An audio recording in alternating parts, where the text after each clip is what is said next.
Good to see you. Good seeing you, man. This is Cooper, guys.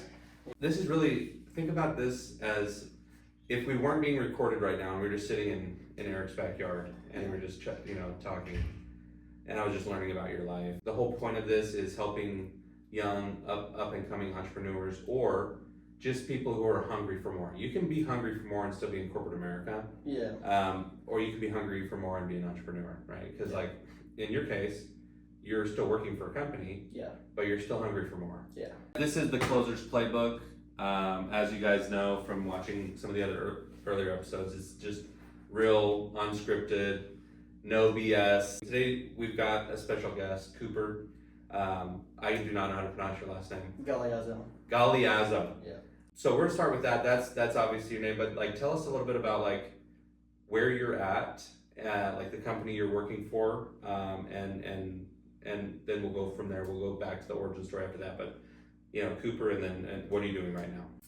Now I'm a sales supervisor for a plumbing company here. Okay. So basically, somebody calls out the company, they send out a technician goes out there, they report directly to us. Okay. And we help them along the call and try to maximize every call you can and see what we can do to help these customers and get everything taken care of. But yeah, if it's a big enough issue, then the supervisor themselves goes out there and diagnoses it. And so what's the name of the company? So now I actually just started a new company called Delta Mechanical. Okay. Just literally this month. So. Oh, literally. Yeah. So I just left this company. You don't even work here anymore. Really? Yeah. Do they know that? Yep. Okay. Yeah. I'm like, we're sitting in their headquarters. And yeah. I mean, okay. I've been here since the beginning. I grew up with the owners. I've been here for longer than literally everybody that's still here. I've been. Like you're here. You're the OG of this there's place. like 2 other people that are left. Okay. So the name of the company that because we just got done talking to Pete. Mm-hmm. This is Rooter Ranger. Rooter Ranger. Yeah. I started from the bottom there. So you already did start your own company. Is it in the same space or what? What is it? No, what is it called? I'm sorry. So Pure Performance Plumbing is your company, you like LLC or something, and then Delta Mechanical is someone else's company. I'm a supervisor there. Okay, so Delta Mechanical. Yeah, I have Pure Performance Plumbing. I'm doing the same job here that I'm doing over at Delta. So the owner of that company. Basically, her dad started a company and it's been going for like 30 years, and now she's starting the division of drains and sewer, kind of what we do at Rooter Ranger. They do a lot of like service stuff, but they have a huge contract with Home Depot, so they do a lot of Home Depot stuff. Okay. They do a lot of big, like they just got a contract for 900 water heaters replacements. Oh wow! Like in a apartment complex. Oh yeah. Okay. Yeah. So they do. So they're big scale. Mm-hmm. Big scale. And so now she's starting this division, which is actually down the street over here, where they're going especially into drains because there's a lot of money in drains. Because a lot of companies don't like to deal with replacing whole home sewers, water lines in existing homes because people live there, their whole house is there, and you're doing surgery in their house. Yeah, like I've seen video, like they're literally like trenching out like through the concrete of their foundation. Mm-hmm. Like, is that what you're doing? Yeah. Yeah. That's kind of. Would that be like a? Would you consider that a specialty or a niche or both? It's kind of a specialty for drains. Okay. Let's talk about your company because like this is people are going to see, they're going to hear if they're in the Phoenix area, if they're in the Yeah. What does Pure Performance Plumbing do different that's not competing with Delta Mechanical? That would be like reach out to you directly if they want this versus reaching out to Delta through you if you want this. It just depends what they want. Like Delta has their own clients, their own people. Mm-hmm. I never, you never. You're not stepping toes on. Yeah, of course. You never do that. I do my own stuff just for my own contacts, people that know me, my buddies that have grown up and have their companies. Yeah. Construction guys and just stuff like that. Just word of mouth that's spread and now it's just I do a lot more construction type stuff that's not necessarily new build, but like a lot of big remodels. So I kind of do a lot of that, a lot of gas stuff. So you could do everything they're doing. Oh, 100%. You're not ready to take that leap yet. Yeah, I've just been kind of cruising and just thinking about ways. Just chilling. Yeah, and this year will be a new year, so I have big plans this year. Okay. Every year I double down and I never regress because I don't want to be a millionaire. I mean, everybody that I know, even just people at our trade supplies know me and they go, "Oh, Mr. Millionaire." They know from when I was a kid, I was like, I'm going to be a millionaire. There's no ifs, ands, or buts. Yeah. I'll die trying. Are you a millionaire? I mean, not on technically, paper? maybe on paper, but not. I don't have $1 million in my bank account. Being a millionaire, really, what it comes down to is having at least $1 million net worth. 100%, and that's for me. It's So are you kind of, in that category? At least? yeah, that's kind of a cheating way for me to see it. I want to see a bunch of zeros in my account plus the assets. You know, maybe I have $10 million in assets, but I have that money just there for that. I get what you're saying. I kind of feel the same way, or at least I did for a long time. Yeah. But I will say, you know, if you talk about, and this whole thing started because people kept telling me you need to do a podcast, you need to do social media, you need to teach people how you do this and that and the other. And I know you've heard from your dad, for your stepdad, you know, for years, like about me, and we haven't interacted a ton, but like I feel like I know you more than I know you, and you probably feel like you know me more than you know me because of him. For sure. And we're gonna have we'll have Eric come in here in a second, maybe at the end, and just say a quick blip. But so let's talk about, like, you talked about it a little bit, but let's go way back. Let's go back to the beginning. Obviously Eric is your stepdad, so it's a blended family situation. Yeah. But let's go back to like early childhood, growing up. Like, there's two different people that I'm interviewing. Yeah. People who grew up with nothing and people who grew up with everything, and then somewhere in between. Where do you fall? I mean, probably middle to upper. Upper middle class is what he was saying. Yeah. Is that kind of where you would fall? Yeah, probably just because there's so many of us. Okay. You know, like there were 7 of us growing up. Yeah. If my parents had 2 kids, those kids probably would have had this, that, and the other, and we had everything we could have wanted and asked for, and played every sport. All of us in sports. Parents took us to all this stuff, raced dirt bikes. Yeah. We done everything. Went on trips. You know, it wasn't like. And I didn't think about this, but how young were you when you met Eric? Like when the blended family situation started? I was about 9 or 10. Okay. Yeah. So before that, would you say it was still kind of the same category, or like upper middle class, or? Yeah, I think my parents always tried to give us everything we could. I think Yeah. when Eric came in, we started getting, you know, more stuff. Eric wanted us to do more. Well, Eric's a baller. Yeah, Love that guy. Eric's just, I mean, his ambition is endless. That's probably most of the reason I do what I do is because just watching him just grind after grind after grind and find ways to make more money and make more money and just take on more, and just being able to come in and marry, you know, leave with 5 boys is insane. 5 boys. 5 boys that. And not just 5 boys, but 5 ornery boys, probably, because you guys were spicy, you know, like your mom's spicy, you guys are spicy, you know, which is good. Yeah. But he freaking wrangled you guys in, huh? Yeah. Okay. But let's talk about, obviously, how long have you, is Pure Performance Plumbing, is that your first company you've ever had? Yeah. And then how long ago, you know, how long did you work for a company before you realized you wanted to do your own thing, even if it was on the side or something like that? And like, you know, how many years ago was that, or, you know, how long were you working and stuff like that? I mean, honestly, it just kind of came out of the blue. I just got so many people asking, and you know, companies charge a lot, and you know, people you know, I'm like, you can't charge them those prices. I'm like, these are astronomical, and then those are the prices for companies. That's literally what they charge. You know, and that's normal. But for people I know, I can't do that, and you know. So you really started it as a way to help people you know. Yeah. To get. 100%. Okay. It was easy stuff, you know. I'll take care of you, no big deal, blah blah blah. And you're still making great money. Yeah. Because because when you're working for a company and you're probably just getting paid hourly or salary or something. Commission. Yeah. But if you're getting the whole thing, you could charge half as much and still get just as much. Oh yeah. Or like a third. Yeah. And still get just as much as you would in commission, right? 100%. And you're there helping people you know. You know, it's like you're not taking advantage of anybody or. So how long ago did that start? It's 2026. Probably like a year. A year ago? Yeah. Okay, so like last year, 2025. Mm-hmm. Okay. And how much do you think you've made roughly through that company? Like just doing side jobs in a year? Probably 200 grand. 200 grand? Mm-hmm. Okay. So now, does that company, are you the only employee of that company, or is it just you? Is it just? It was just me. It's usually just me, but I'll have my brother help sometime. Okay. And then I have a buddy that. Are they on payroll, or are they just like contractors that work with you when needed? Usually I just paid him cash for a while. Yeah. And then, you know, I just started getting crazier and crazier, so now I have 2 guys on a W-9. Oh, you do? You have actual W-9 employees with that company? Mm-hmm. Oh, wow. So they're doing all this, yeah. I was spending so much, I was like, this is crazy. I was like, I can't see this cost. I was It's you know, much small cheaper stuff. if you can get someone wrapped up as a salaried or commissioned Yeah. W-9 employee. than just paying them as a one-off, because then they can charge whatever they want, you know? Yeah. And it's like, not that that's a bad thing necessarily, but if they wanted to go own their own business, they should have gone and done that, right? Yeah. You did all the risk and you took all the time and you have the contacts and you're getting the jobs, you Yeah. should make the majority of the money, Mhm. just like you do for Delta. Like, Yeah. Delta makes the majority of the Yeah, money and you absolutely. make your salary plus commission or whatever, because they're the ones that took all the risk, right? Exactly. That's how life turns. Yeah. So. Okay, so you guys, you know, at first when I was thinking about interviewing you, or when Eric brought it up, I was like, well, maybe you'll be part of the sub series I'm doing, which is like up and coming Mhm. top 1%ers, but you're already there.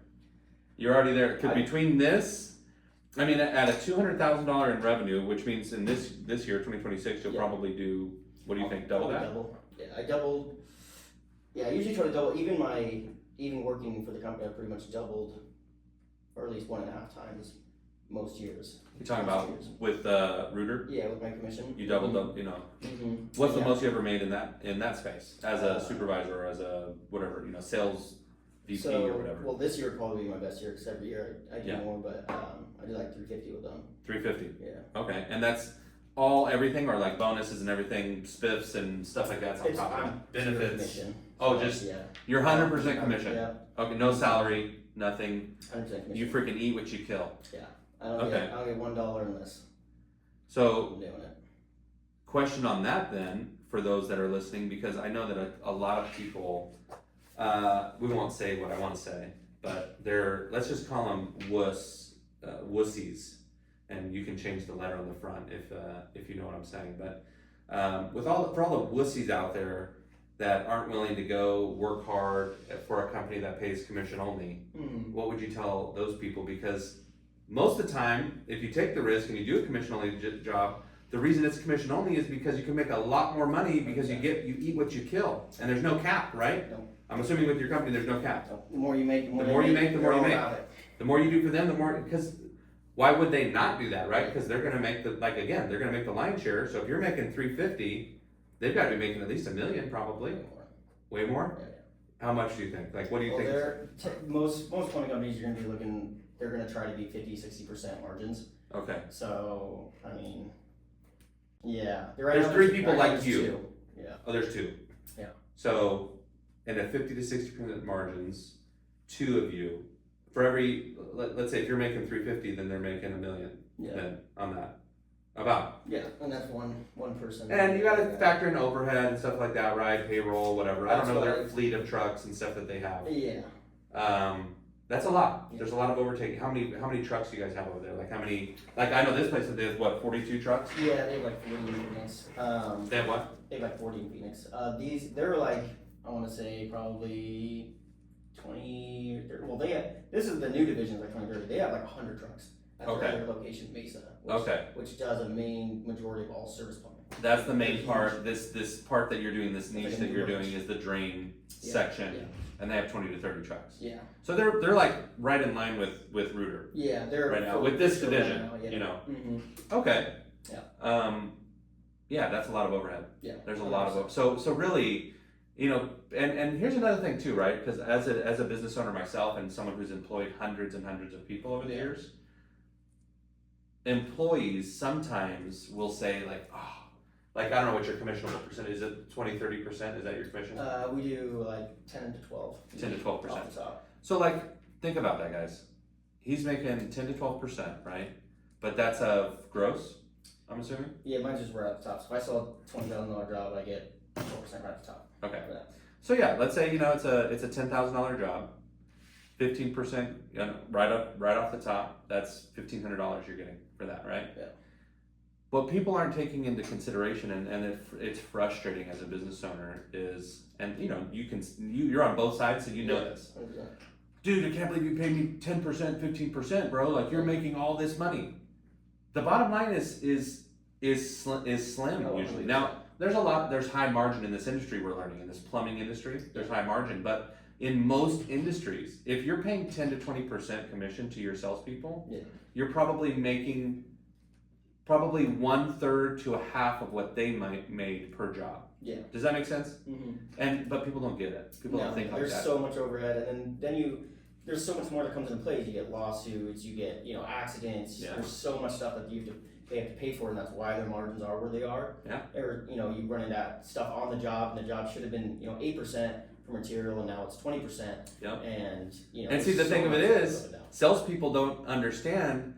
If you quote a job for 10K, you guys get in there and somebody messes up and breaks a pipe that wasn't supposed to be broke, and it's a main or something like that, and it costs 10 grand to fix. Yeah. Now they just made nothing, and they paid you $1,500 still. Exactly. They're not clawing back that money from you, right? So it's that appetite for risk that you have to have. And is that the reason, you know, that goes into my next question, is that the reason why you haven't taken pure performance plumbing and scaled it yourself? Is there any worry there, or not really. Like what's the reason? You're just chilling? No, I've been kind of waiting for the right time. Okay. And getting my stuff in a group. I got a lot of equipment I have to purchase custom.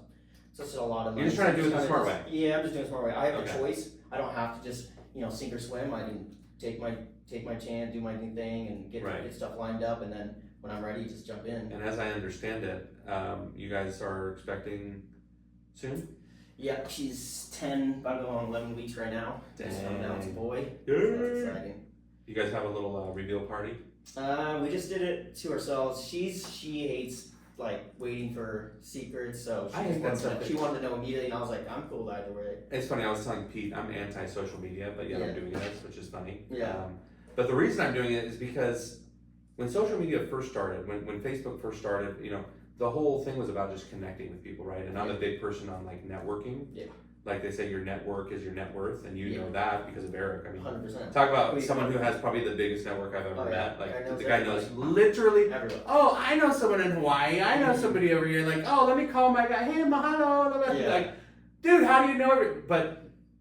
But it's transformed. Like social media has transformed into this monster, this monetized monster that corporate America takes advantage of, where they're literally programming people to make money on them, and it bothers me. It like deeply bothers me. But I want to do this because I want to show people like you can still have like real people. Yeah. Like you can still just be a real MFer and not have to have all this fake Ferraris and fake stuff and fake house that you're renting it all. You're so far in debt. Like all these influencers that oh, I just got this Prada bag, and it's like, no, you didn't. You know, you borrowed it or whatever. It's just frustrating, you know. And so it's like, and I'm documenting from the bottom up. Like I've only been doing this for a month, but I have about 4,000 followers already, which is cool. Very cool. You know, I'm seeing the fruits of my labor come to life, and it's people have been telling me this for a long time to do this because they want to hear from people like you. Yeah. They want to hear from young successful people, like because they're sitting at home right now listening to this, scared. Working for somebody, wondering why they haven't started, and you're now the proof that you can start a company and still work for a company doing the same thing. Yeah. Because Delta knows about your other company, right? Yeah, Delta does. Because if not, you wouldn't tell me on something that's in yeah, 100%. And that was the whole part of me coming over. I needed that freedom, and she was like, I don't care. She's like, that's totally fine. She goes, you do your thing, and you have nothing to do with us. And I was like, I will never touch your jobs, your people, or anything. I was like, I have morals. I never do that. Yeah. And you don't bite the hand that feeds you. I was like, no. 100%. And she's super cool about, you know, me doing my own thing, whatever she wants, you know. She's just super cool. Yeah. And it's just easy to get along. And there might even come a time where something happens, everyone's busy, blah blah blah, and she goes, hey, can you take this? Yeah. And that's sub it out. She might sub it out to you, which would be because then you probably make a little bit more on top, you know. So anyways, so tell me about, because again, it's all about inspiring the younger generation, right? The people that are like you, that are in their 20s, that they're hungry, they know they want something else. You're gonna make $1 million this year, it sounds like, at least. If you're making 350 in 2020, it's 26 now. If you're making 350 with your day job and 400 with your side hustle, and that doesn't even count any of the other stuff that you're doing, because I know you have other stuff going on too that makes you money, or things, you know, that you already have or whatever, right? You're making $1 million this year. Yeah. So what's the nugget? What's the number one thing you would tell somebody listening? Don't be afraid to work. Don't be afraid when you're young. Put it in while you're young and strong, so you're not working and doing the grind at 50. Right. Because, you know, in plumbing, I've seen it all. And when I first started plumbing, I was like 19, and the owner of River Ranger, or the start, so you've been doing this almost 10 years. Yeah. Okay. And and he got me into it. I grew up with his wife's brother, so I've known him my whole life, and I was actually became a trainer at Mountainside Fitness, and just a normal job. Yeah. And I've always had aspirations to make a lot of money, and I always wanted more, and I'm gonna do that, just working at a gym, but I was 18. So I started there, then I went to Mountainside, and he kept coming in, and was like, oh, just come work for me, and he was working for this other big plumbing company, and he was there. Oh, and he finally convinced me just to give it a shot, and I was like, all right, screw it, I got my job. I started just from the bottom as an apprentice, knowing nothing about plumbing, never wanted to do plumbing in my life.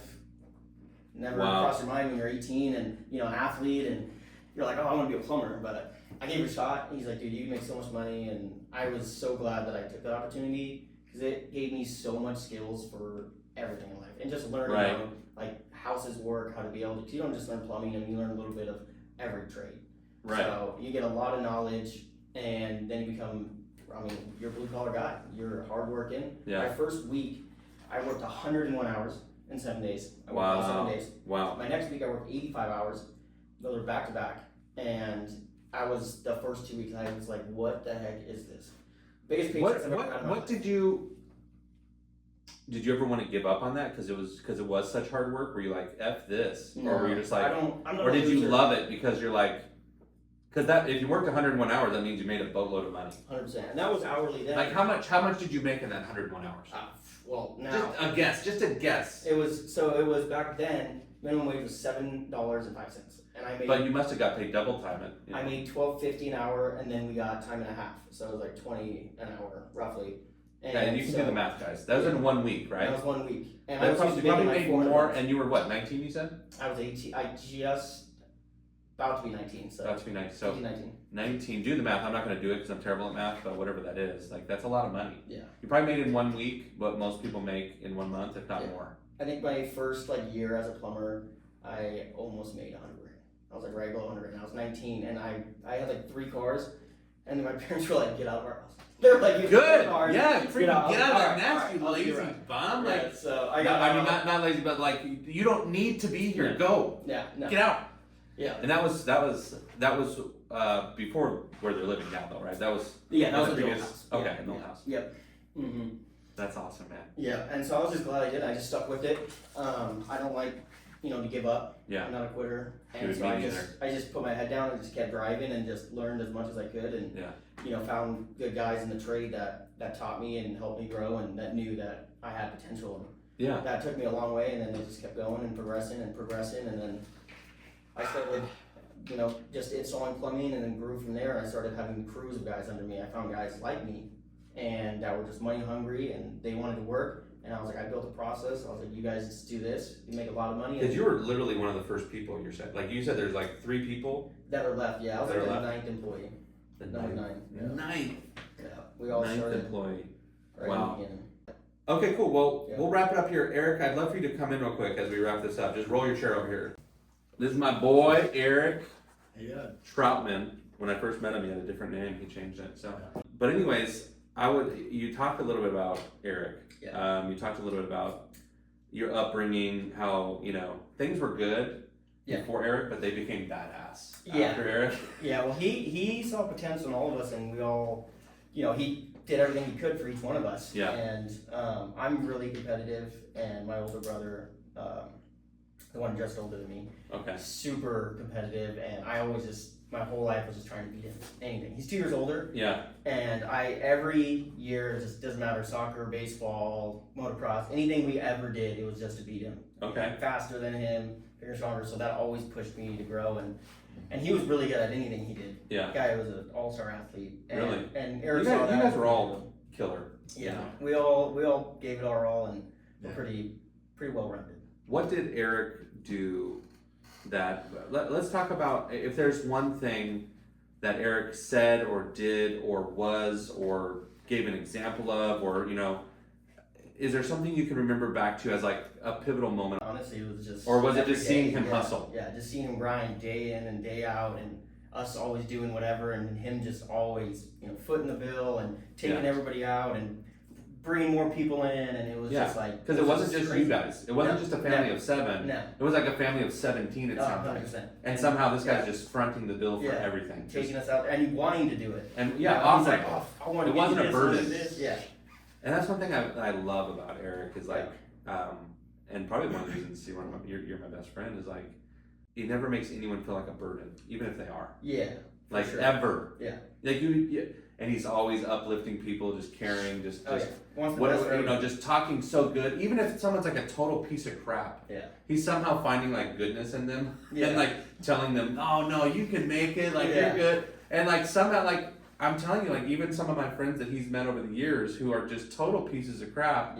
Somehow he made them feel better about themselves. Like, and I'm just like talking crap to them, and he's over here like, "Dude, you can do it, man. Like I'm telling you, bro, you're gonna be amazing. You're gonna be the best." And then somehow they're inspired by him, and now they're actually not crap heads anymore, and they actually did something. Like people will think back in my life, at least I don't know if you can think about anyone, but like there's people who are doing good right now because Eric inspired them. Like in passing, like they met Eric one time and they still talk about him to this day. Like he's the guy who inspired them to go do whatever because of the thing that he said. I don't know if even all my friends alone know it. They're like, dude, your dad just doesn't stop. He's just endlessly just ambition, just wants more, wants the best, and everybody loves it. Never got along with any of my friends. Everybody, they get along super well, and he just. Do you think the best. Eric's example of leading by example inspired you to be a leader by example? Like probably, because like I can tell that you're the kind of guy that if one of your guys, whether it's for Delta or for your own company, if someone calls you and they're like, dude, I'm in the middle of this and I have no idea. I know you'll be there. You'll go help them. You're gonna get in the trenches with them. You're not too good for that. 100%. And I know Eric's like that too. Like if I called Eric at 2 a.m, in a crazy situation, I know he'd just get on a plane and come. Like, you know what I mean? He's that kind of guy. 100%. That's not something you can learn. No. Or maybe it is. I don't know. Because, like, I think I learned a lot of that from him. You could probably bring it out more in you. Yeah. If it's, like, in there. Because I think everybody has that in there. And it's just, like, seeing him do it probably definitely makes you want to do it. Makes you just 100%. do it. Even if you don't even think about it or, like, try to do it, it's just going to make you be better. 100%. Yeah. Well, good. Well, guys, this is now your time. In these last closing segments, I always give the person I'm interviewing, an opportunity. Like if there's anything you want to say, if you have the mic.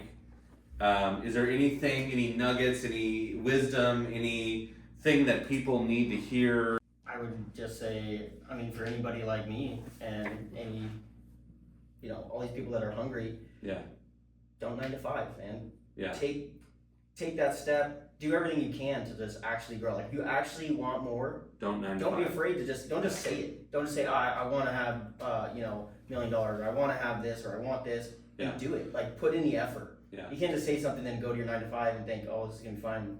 And some people that they're just worker bees, and that's life. There's stages for everybody. But if you're actually hungry, one of my favorite things is bringing on these young kids, or when these kids come in, and I can notice immediately if they have it or not. 100%. And I'm like, how long do you think that takes you to notice that? I'll know it within. Depends. First day. Oh, probably. 100% first day. First day. Probably within the first couple hours. Yeah, and then maybe even within the first 15 minutes. Depending on how they talk or work, for sure. If they're working in front of me, I can see it immediately. But I brought on so many guys that just have grown so much, and I love seeing these young guys and their lives change, and just seeing them have respect for just even when I say it, they call me for everything. Right. And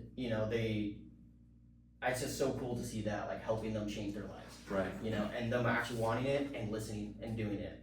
And that's super cool to see. It is. There is something, it's kind of like Christmas Day. Yeah. I used to be a very greedy person back in the day. These guys didn't really know me. You didn't know me during that time. Luckily, the Lord has changed me over the years to be someone that's more giving. And it's amazing as you shift from greed to give. Yeah. Or from greedy to giving.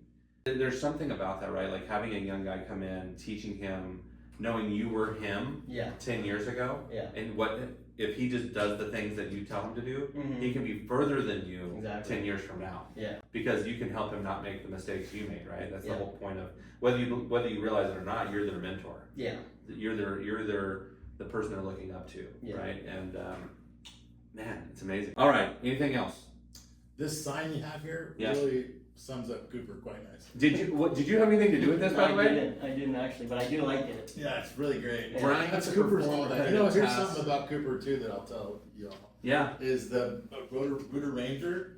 My wife follows him on her phone, Yeah. right? And so she'll wake up to go to the bathroom at 2 a.m. and she'll have her phone and honey, Cooper is still working. No way. Yeah, he's Love a that. grinder. Dude. He grinds all the way through. I've done some crazy hours and put in some crazy work. Well, yeah, you don't work 101 hours in a week and not work crazy hours. He's telling me, he's like, well, Eric, I got this job, and the faster I get it done, the faster I get paid. So he'll work 18 hours. He doesn't care. Right. Yeah. Why put it off till tomorrow when you can do And the his guys that come with him, his good buddy Quinn, they'll just grind it out. Cooper says, you need a nap, go take a nap in the van. I'll be over here digging. That's right. You know I what love it. And then another thing that they actually trademarked how he works at Rooter Ranger.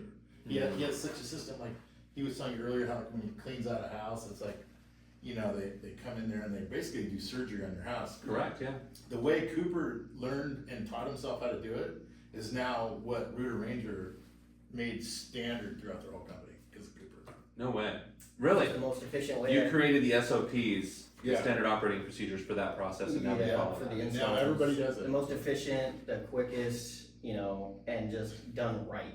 So Okay. That's and pretty I just created a amazing. platform because we were commission based, so it's like, why take 2 weeks on a job when you can do it in 3 days Yeah. and get this better work done, honestly. Correct. And you just have to find the right guys. You want those people that are just gonna milk it for 2 weeks because Right. they want $1,000 a week's good enough for them. I wanted $1,000 a day, so I just kept pushing and growing, and then found guys to do it, and then it just kind of escalated. So you know Brian Beaver, his neighbor. Yeah. I did an interview with him yesterday. Mm-hmm. The thing he said, and he said this, and this is right along, so I'm just saying, but he said the 3 things in business, there's only 3. You gotta make sure that you add value. You gotta make sure that you have essential support Mm-hmm. that's supporting the business, running it, whether that's people or processes or whatever. And then the third thing you have to recognize is waste. Mm-hmm. And if you're wasting, whether it's wasting time, wasting resources, wasting energy, wasting whatever, Yeah. the more you can be, if you're always looking to cut out as much waste as possible, it all goes back to your bottom line. Yeah. And that's what you're talking about. Yeah. Right? 100%. So, anyways, Very Yeah. efficient. guys, thank you so much. I appreciate it, both of you guys. And if you guys are listening and there's somebody that you know that needs to see what it looks like to be a employee, but also have their own business and the steps that it's taking, I would say, I bet if we do a follow-up interview with Cooper 5 years from now, he's not going to be working for Delta anymore. Maybe, but probably not. Well, you don't know too many kids that buy a $700,000 house at 26 years old. Have Exactly. a $100,000 Escalade. Bought his wife a Maserati. Yeah. And has a race car. And now has a new plumbing van. Yeah. He was trying to stay humble, bro, but too late. Now it's out there for the world to see. I may edit this out if Cooper wants me to. He's but not. only 29 right now. Just turned 29, and he. 29 or 28? I turned 29 in March. And, Oh, okay. And he's on his way to not just be a millionaire. He's going to be multi. He's going to be $100 million. You could be a billionaire, honestly. A billion's not that far. I'm realizing billion is not that much anymore. It really isn't. I mean, So Cooper's why on not go track. He's on the fast track. You are. I gotta get there, man. You are, because I'm not. I wasn't where you are at your age. Cooper is Yeah. super humble, loving, giving, and he's It's all those attributes that you just said that is necessary to become super successful. Yep, and he's really smart. Yeah. Love it, guys. Well, this is the Closer's Playbook, and we'll see you guys next time.